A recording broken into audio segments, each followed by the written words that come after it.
In this video, we will explain the Kalam argument. The Kalam has three main premises. 1. Everything that begins to exist has a cause. 2. The universe began to exist. 3. Therefore, the universe has a cause. Now that you have a basic idea, let's unfold the rest of the argument.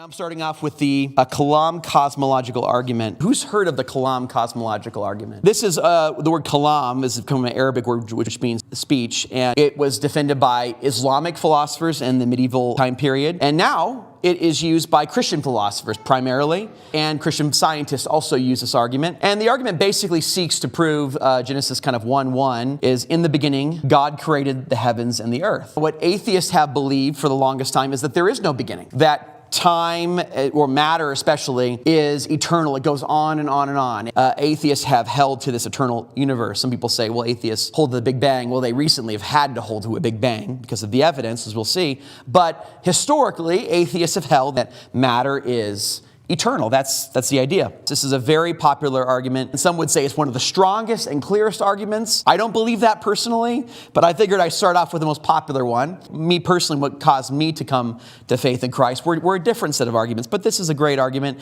and I know it is because I used to argue against it because I didn't think it worked for the longest time. Now I use it pretty frequently, but this is what the Cambridge Companion to Atheism says. This was published in 2007 about the Kalam Cosmological Argument. It says, a count of articles in the Philosophy Journal show that more articles have been published about the Kalam argument than have been published about any other contemporary formulation of an argument for God's existence. Theists and atheists alike cannot leave the Kalam argument alone. The argument's three simple steps that it follows here. Whatever begins to exist has a cause, that's one. The universe, two, the universe began to exist. Three, therefore the universe has a cause. I'll repeat it again. 1, whatever begins to exist has a cause. The universe began to exist. 3, therefore the universe has a cause. Now, that's a pretty logical, airtight argument. Well, it's valid, and then if you think the premises are true, then it's sound. And so it's if you accept 1 and 2, then 3 follows. And you can't like say, well, I'm going to accept 1 and 2, and then I'm going to deny the conclusion. No, if it's a valid argument, it goes through. And so if we're able to show that 1 is true and 2 is true, then 3 follows. That's what a logical argument is like. That's what it looks like. And so what I'm going to say is just each one, I will say whatever begins to exist as a cause, that this is more plausibly true than not, and there's good reasons for it. The first support for the first premise, which is whatever begins to exist has a cause. And this is pretty obvious. Well, from something, something comes. From nothing, nothing comes, right? That seems pretty intuitive. I mean, nothing just means a universal negation. Nothing is not anything. It's no thing. And to say that something can pop into existence without a cause, without anything, just pop into existence, I mean, that seems really bizarre and absurd. William Lane Craig, who defends this type of argument, says that believing that things can pop into existence uncaused out of nothing is really worse than believing in magic. It's at least when you have like magic and you got the rabbit and the hat, he says. He'll say at least when you have magic, you have the hat and you have the magician bringing the rabbit out of the hat. But when things just come into existence without nothing, it's worse than magic. It just comes into existence. It's just intuitive to us that, a giant computer, a giant pizza, or, Corvette, or a million bats are just going to pop into existence uncaused out of nothing. We don't live that way. We don't expect, a giant turtle to pop into existence right here uncaused out of nothing. Because from nothing, nothing comes. From something, something comes. Seems pretty intuitive here, right? And I don't know what to tell you. If you expect a giant moose to pop into existence here and cause out of nothing, then you should be really living in fear at that point. I don't know what to tell you. Now, the second reason is that if things can pop into existence without a cause, out of nothing, then it becomes inexplicable why just any and everything can just pop into existence uncaused out of nothing. Why don't we see it regularly? Why don't we see a million people pop into existence uncaused, or Zeus or a genie pop into existence out of nothing? Nothing is nothing. It doesn't have any properties or descriptive characteristics. There's nothing about nothing. So it's not like you can say, well, nothing is constraining it. No, well, it doesn't constrain anything because it's literally nothing. And so it just becomes inexplicable. If we grant that things can come into existence out of nothing, why doesn't just any and everything come into existence uncaused out of nothing? I think this one is pretty obvious. Common experience. Common experience shows us that things don't just pop into existence and cause it nothing. Yeah, I mean, we look around, we do science, we don't expect things just to pop into existence and everything.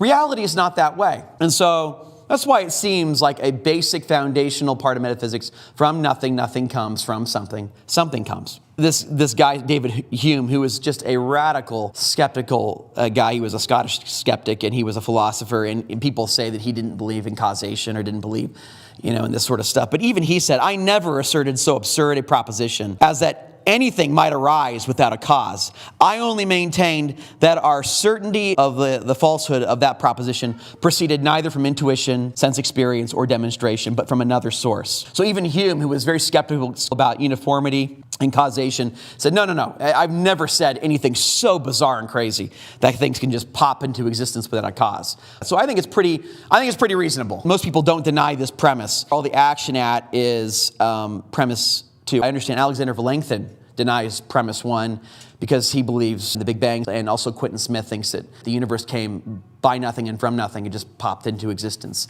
uncaused out of nothing. It's not particularly like a intellectually plausible alternative, but there are scientists and philosophers out of desperation who have to say that. There are basically philosophical arguments that try to show that the past is not infinite, but the past is finite. And so they try to show like it would be like absurd to have like this infinite past that goes on and on and on and on and on. The arguments try to show that that infinite past is absurd. There must be a beginning. Is the past composed of one event causing another event, and on and on and on to infinity? That's called causal infinitism there. If you can imagine like dominoes just hitting each other, one hitting the other, hitting the other, hitting the other.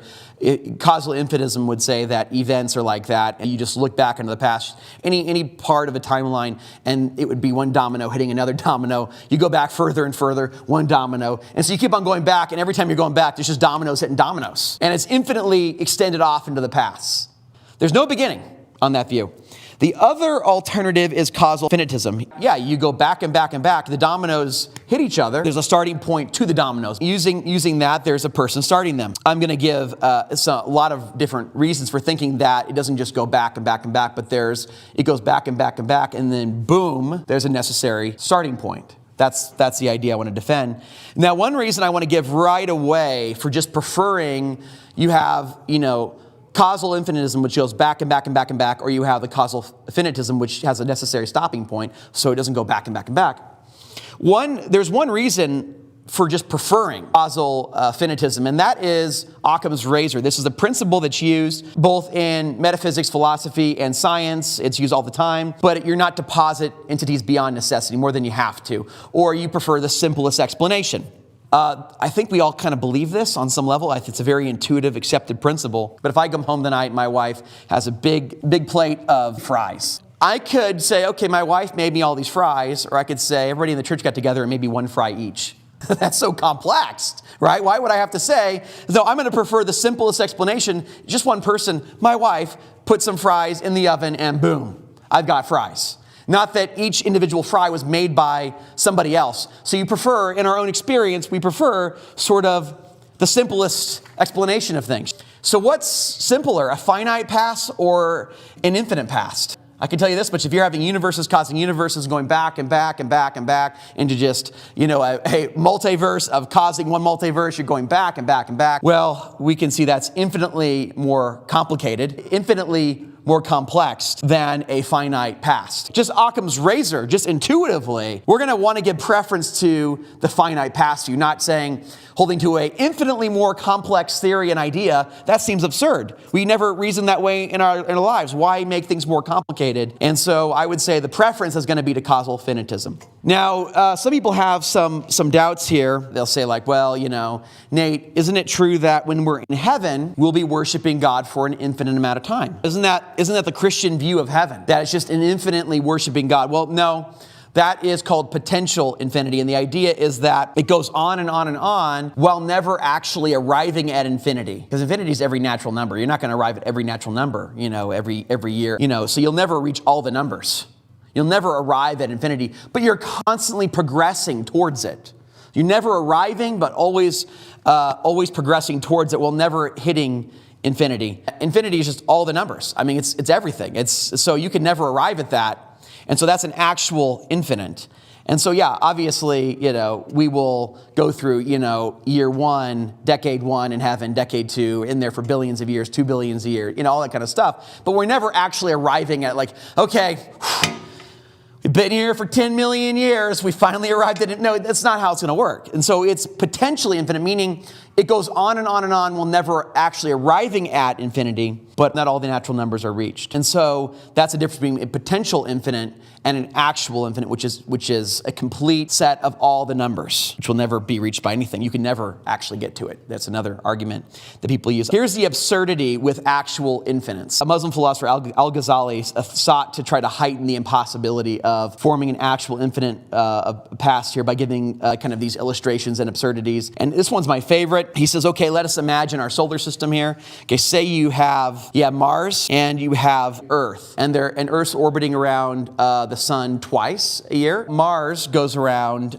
once. Say you have them going at different rates for an infinite past. You have an infinite past go by. What happens, and this is really interesting, which one has completed the most orbits? If an infinite amount of time has gone by. Once a year, it's twice, and the other one's once. They both have the same amount of orbits. But yet, as time goes on, Mars gets infinitely behind Earth. An infinite time means it's infinitely behind. This is all the more reason to think that actual infinities don't exist in time and space and matter. This one's one of my favorites to show the absurdity of an actual infinite. So say an infinite amount of marbles, right? And I have an infinite amount and you have none of them. But things start getting weird when I give you only all the odd number marbles out of my infinite collection. But according to mathematics of the infinite, you and I both have an infinite amount of marbles. You have all the odd and I have all the even numbers. And as bizarre as it sounds, that's how infinity works. But now let us suppose that I gave you all of my infinite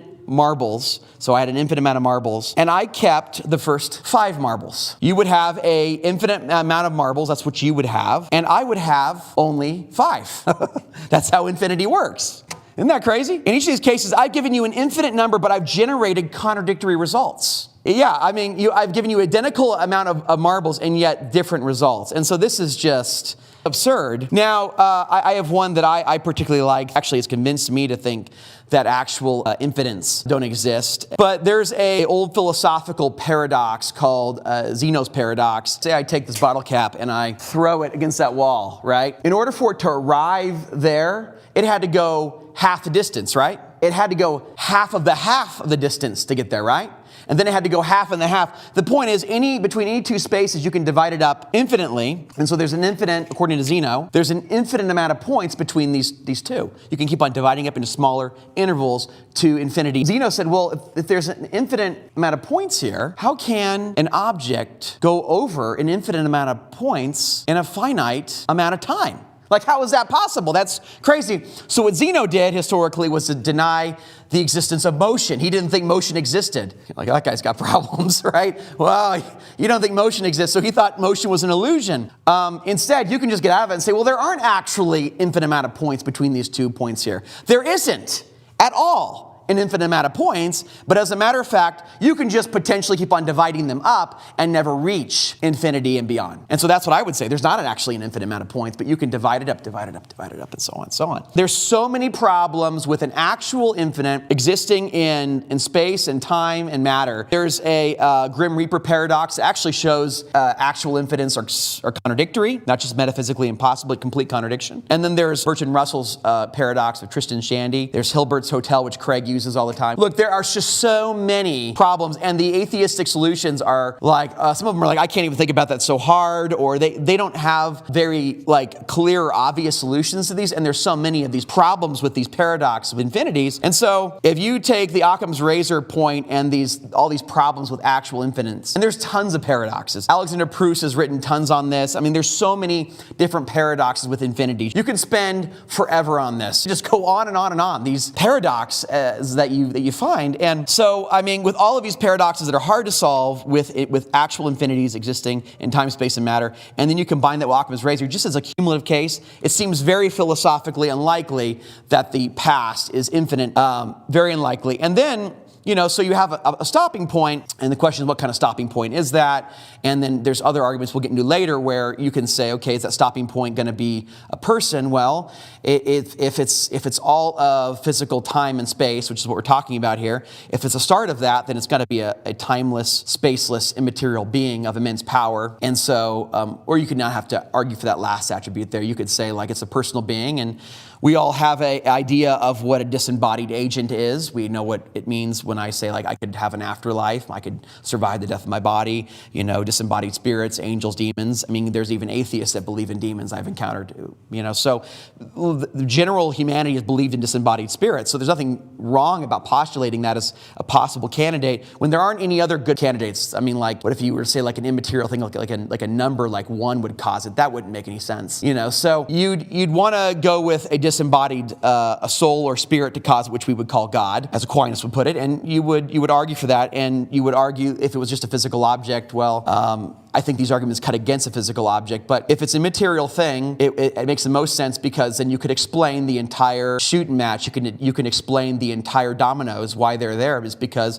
a necessary disembodied agent was there, a being that has to exist, and that explains all of these philosophical problems as to why there is something rather than nothing. Well, there has to be something, namely God. So that's another argument we're going to get into, but I'm going to go to the scientific arguments and kind of make an argument for this being God from these scientific arguments. So they are not just philosophical. The scientific arguments, like, if you don't like all the Zeno's paradox stuff and all this infinite stuff, you can just stick with a scientific consensus on this. You can just go with what it says here, and just, and this is pretty much adequate for most people. So here's the scientific line, is that the majority of scientists have discovered that the cosmos began to exist. So the atheist idea that the universe is just eternal, past eternal, that does not make much sense. And so there are many features of the universe. There was a recent theorem that really kind of proved this beginning of the universe with expansion. That's a Borde, Guth, Vilenkin theory, who I mentioned Vilenkin previously. He denies the first because he thinks the second is true, that the universe began to exist. And so this proves that any universe that is expanding began to exist, even if you include a multiverse.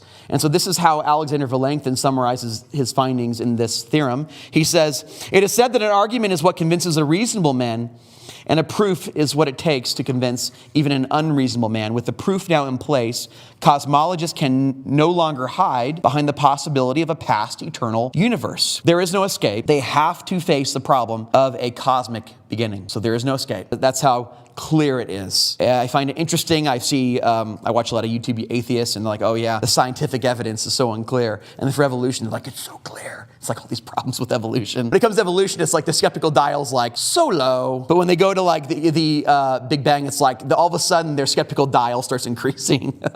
I find that quite interesting and amusing. Barrow and Tipler remark about this. He says, "At this singularity, space and time came into existence. Literally nothing existed before this singularity. So if the universe originated at such a singularity, we would truly have creation ex nihilo," which is what Genesis 1:1 says. So what are the two just major factors in deciding this? The first major line of evidence is that this is coming from the second law of thermodynamics, that unless energy is being fed into a system, that system will become increasingly disordered. And so what scientists have realized is that the second law pointed to a very grim prediction about the future of the universe, assuming Jesus doesn't come back, right? But on the naturalistic view, what would happen? Energy will eventually spread itself out evenly throughout the entire universe. The universe will become a featureless soup with no more life or any possibility of life there. This is called the so-called heat death of the universe. The universe will reach this at a finite amount of time. This is heat death. But if we had an infinite amount of time, we would already be in the heat. We would be in a cold, dead, lifeless universe, right? But we're obviously here alive. We're not, it's not millions and millions of years have just, transpired. We're here. And so because we're alive, we know the heat death hasn't occurred. We know the past is not infinite. If an infinite amount of time was in the past, the heat death would already have arrived. We would already be dead if there was an infinite past. It would have already run out of energy. We would be in a cold, dead, lifeless universe. We are in no such universe, so therefore the heat death hasn't happened, giving evidence that the past is not infinite, going on back and back and back. Second line of evidence that has been verified from our telescopes in the past 80 years, and this is an obvious point of data, the universe is expanding. The universe is expanding. And if you play the tape backwards and you just play it back and back, and then you go to a point where you have a very small singularity that exploded and expanded, and this is known as the Big Bang, if you just kind of roll back the clock on that. And this is how physicist P.C.W. Davies, what he says: if we extrapolate this prediction to its extreme, we reach a point when the distances in the universe have shrunk to zero. An initial cosmological singularity, therefore, forms a past temporal extremity into the universe. We cannot continue physical reasoning or even the concepts of space-time through such an extremity. For this reason, most cosmologists think of the initial singularity as the beginning of the universe. On this view, the Big Bang represents the creation event, the creation not only of all matter and energy in the universe, but of space-time itself. This is how Sir Arthur Eddington put it, that the expansion of the universe was so preposterous and incredible that I feel almost indignation that anyone should believe it, except for myself. He finally felt forced to conclude. He didn't want to conclude it, didn't want to believe it. Atheists' predisposition is to try to hold to other theories that try to make the universe past eternal. The beginning seems to present insuperable difficulties unless we agree to look on it frankly as supernatural. This is what quantum cosmologist Christopher Isom says. He says, perhaps the best argument in favor for the thesis that the Big Bang supports theism is the obvious unease with which it is greeted by some atheist physicists. At times, this had led to scientific ideas such as continuous creation or an oscillating universe being advanced with the tenacity that which so exceeds their intrinsic worth. There's hardly any confirmation of a steady state model. Far exceeds their intrinsic worth that one can only suspect that the operation of psychological forces lying very much deeper than the usual academic desire of theorists to support his or her theory. And so I remember hearing before he passed, Stephen Hawking said at USC, I'm from Southern California, so I heard this from a friend, but he said at USC he was trying to avoid the Big Bang because it was just too theological. I found that so interesting. He was trying to avoid it. He didn't want to face it. He was trying to get away from it, but this is what he admitted. He said, almost everyone now believes that the universe and time itself had a beginning at the Big Bang. So yeah, majority of scientists grant this. According to Hawking, almost everyone believes the universe began to exist. So we got one, whatever begins to exist has a cause. Two, the universe began to exist. You've got pretty good philosophical reasons when you combine them together. Seems plausible. I'm not saying that all the philosophical arguments are like so clear and so obvious. They can be a little convoluted at times, I think. But I think when you look at the data, it seems like actual infinites cause more problems. It's simpler to hold to a finite past. So yeah, the universe began to exist, number two. Three, therefore the universe has a cause. So, okay, so we got to look at the nature of this cause, given the data we just looked at. So how do we do an analysis of what the cause is? Well, it has to be a transcendent supernatural cause, because it transcends the universe because it caused the universe. It's a cause of the universe, so it's above and beyond the universe. It's supernatural, it's transcendent. So it's getting pretty close here, right? So if time began to exist, and it caused time, the Lord caused time, let's say, right? Would have to be timeless. Cause, time, space, matter, and energy. It itself cannot be comprised of time, space, matter, and energy because it caused those things at the Big Bang. They began to exist. So the thing that caused it, so it has to be a timeless, spaceless, immaterial, supernatural, transcendent cause of immense power to expand the finely tuned universe the way that the Big Bang expanded out. And so, yeah, now people say, well, it doesn't prove you can pray to it. I was watching a debate with William Lane Craig. I believe it was against Stephen Law. It was so interesting. So Stephen Law was an atheist, and he granted this argument. He's like, well, that proves, he doesn't prove that, you pray to it and that it's good. And it's like, well, you're an atheist granting a personal supernatural cause. Man, I don't even think you're an atheist anymore, dude. Maybe you need to give that up. But it was so fascinating to watch him grant this argument. But now, why I think it's personal. Now, there's going to be other arguments I'm going to give that'll establish other attributes of God.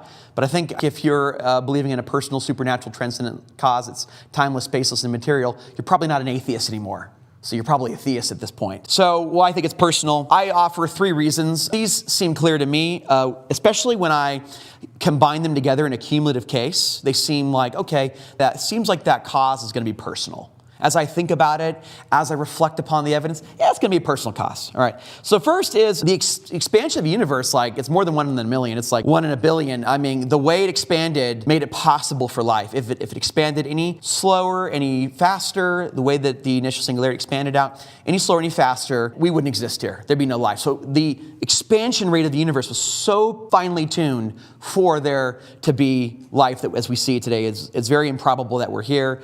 And so that suggests intentionality behind the cause, which only persons can have intentionality. There was an intention behind its expansion rate. Secondly, as you think about it, the first cause, what we have here is this timeless, immaterial, transcendent, supernatural being that has power.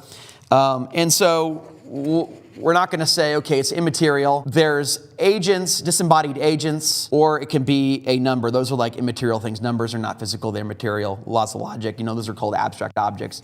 Obviously, the number 2 doesn't make me raise my hand, that would be absurd. Numbers don't cause anything, so it can't be an abstract object. Well, we're all pretty acquainted with, I believe, disembodied agents. Most societies believe in that. Most people believe in disembodied agents. Even atheists believe in disembodied agents. People think it's at least possible that you can survive the death of your body. Thinks that angels and demons are at least possible, or ghosts are just possible. You're not saying you have to believe them or you grant evidence, but they're at least possible. They're not like a contradiction. They're not like saying there's a square circle in Texas or something like that, or 1 + 1 = 3. They're possible. They're possible things. And so given that these are possible things that most people believe, I think the best reasonable candidates we're going to want to put it here is at the start of the universe, starting the dominoes, is a disembodied personal agent. And I think lastly we have here is this timeless agent chose, or at least they created in time. It could have had a timeless cause. It could have just been a static cause from all eternity past. But why is it that it's you have this kind of intentionality of it being in time, the cause and space being in time and having a succession of moments causing time? Why did it choose to cause things in time? You combine that with the expansion rate, you combine that with, we have a pretty good grasp of what a disembodied agent is. I think all those considerations would lead me to say, yeah, this is a disembodied, supernatural personal agent that caused the dominoes to start. This is what caused the beginning of the universe. And so I think this is pretty likely here. I think this is a decent argument. Now, I believe there's stronger arguments for God's existence, but I have to be honest, this is the most popular and beloved argument of many people, and so I hope I did it some good justice.